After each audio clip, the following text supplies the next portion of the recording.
अस्सलामु अलैकुम। Pakistan broadcasting service, हम लाहौर से बोल रहे हैं।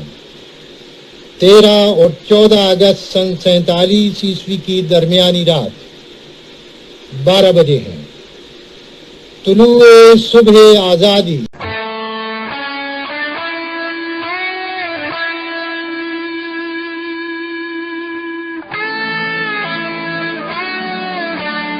अस्सलामुअलैकुम वरहमतुल्लाहि वबरकातुहू।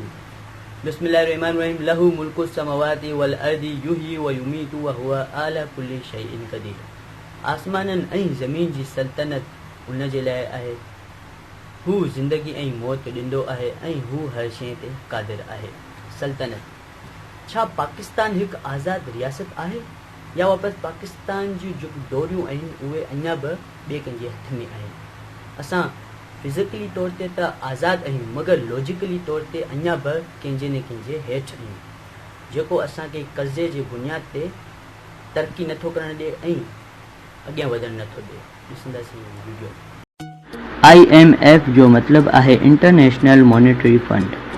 IMF इदारे बनाइण जी बुनियादी वजह द ग्रेट डिप्रेशन जेको 1930 में अमेरिका में आयो, जंहिंजी वजह सां दुनिया जे मुख़्तलिफ़ मुल्कनि जी इकनॉमिक ते वॾो बुरो असरु थियो हो।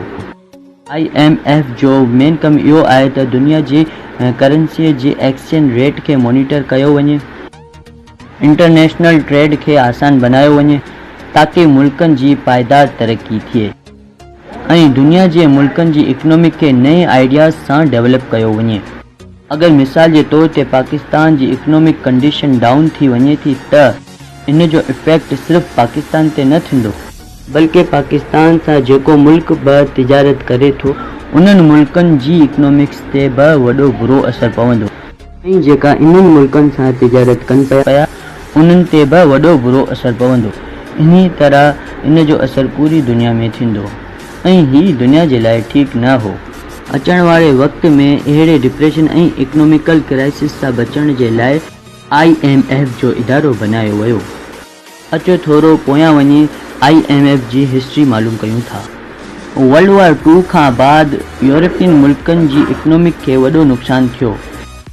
इन जे नतीजे में 1944 में ब्रिटेन वुड कॉन्फ्रेंस कई वई, जंहिंमें मुख़्तलिफ़ इदारा बनाया विया, जंहिंमें इकनॉमिक सां रिलेटेड वर्ल्ड बैंक ऐं IMF हो।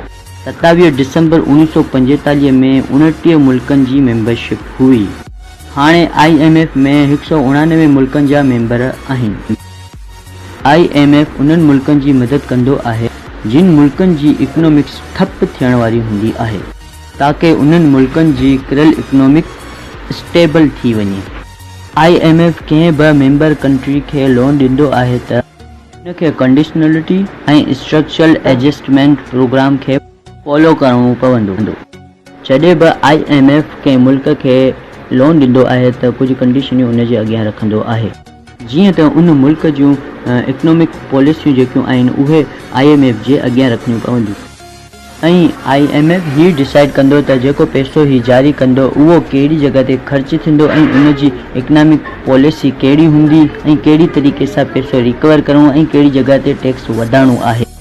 IMF जी कोशिशि हूंदी आहे त एक्सपोर्ट खे वधायो वञे ऐं इंडस्ट्री ते पैसो ख़र्च कयो वञे ऐं लॉन्ग टर्म जेका प्रोजेक्ट आहिनि जीअं त एजुकेशन थी वई, छो त इन्हनि ते अगरि IMF पैसो ख़र्च करे थो त इन जो रिज़ल्ट जेको आहे, हिकु नौजवान अगरि पढ़े थो, डॉक्टर बणिजे थो, इंजीनियर बणिजे थो, उन में 10 खां 20 साल लॻींदा, तंहिंजे लाइ पैसो रिकवर थियण जो ख़तरो हूंदो आहे त इन ते पैसो न लॻाइण जी कंडीशन रखंदो आहे।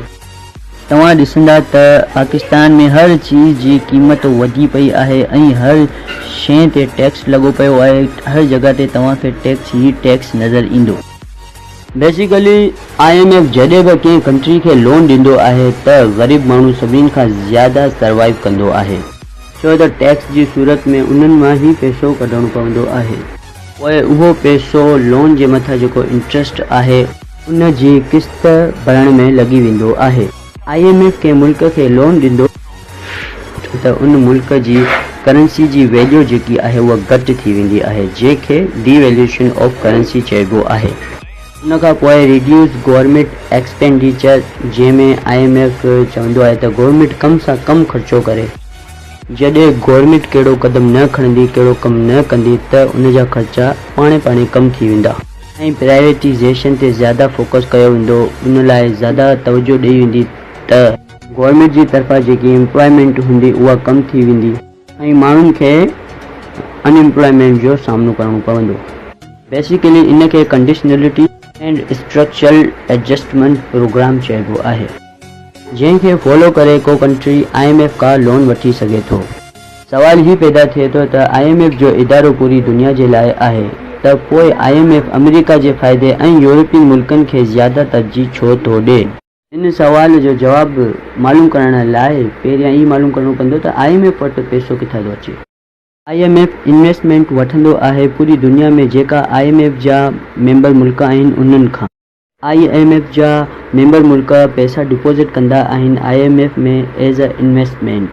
IMF उन्हनि ग़रीब मुल्कनि खे सूद ते लोन ॾींदो आहे ऐं उन सूद जे मुनाफ़े खे वापसि उन मुल्कनि में विराईंदो आहे जिन मुल्कनि IMF के पैसो डिपॉज़िट कयो हूंदो। जेको मुल्क ज़्यादा पैसो इन्वेस्ट कंदो उन मुल्क खे एतिरो ई ज़्यादा सूद वापसि मिलंदो आहे। सभिनीनि खां ज़्यादा पैसो अमेरिका IMF में इन्वेस्ट करे रखियो आहे, जेको थिए तो तक़रीबन 17%। इन वजह सां अमेरिका वटि ज़्यादा वोटिंग पावर आहे ऐं इन्ही पावर जे बदौलत अमेरिका IMF खे यूज़ करे दुनिया जे मुल्कनि मां पंहिंजो फ़ाइदो खणंदो आहे ऐं अहिड़ियूं पॉलिसियूं बनाईंदो आहे जंहिं जी वजह सां अमेरिका जी करेंसी दुनिया में पावरफुल बणिजी वञे।